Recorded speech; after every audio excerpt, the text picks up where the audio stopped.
Allah, Ya Rahman, Ya Rahim.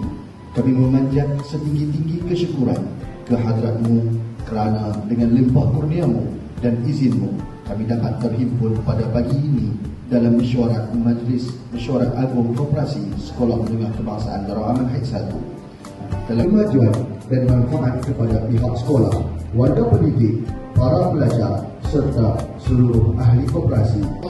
Ya Allah, Wabishmahu sabri wa yasri amri wa hlul 'uqdatam min lisani yafqahu qawli.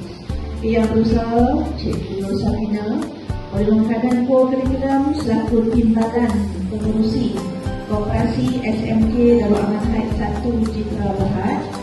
Seterusnya yang dikasihi barisan ALK Koperasi Sekolah Menengah Kebangsaan Darul Aman Haid 1 Berhad.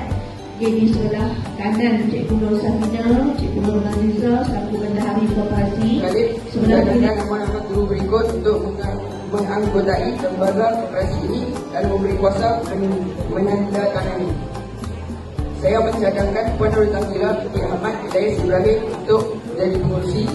Puan Nur Safina telah membuat jualan buku kepada semua murid sempena pembukaan sekolah pada tahun 2025, iaitu pada 17 Februari jualan buku untuk tingkatan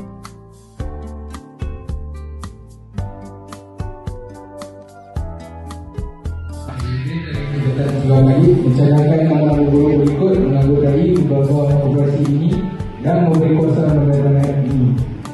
Okey, jawatan yang pertama pengurusi Puan Nur Safina binti Ahmad Hidayat Ibrahim.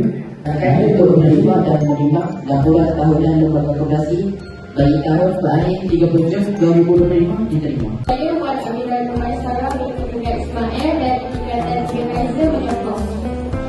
Saya menerima dan diberikan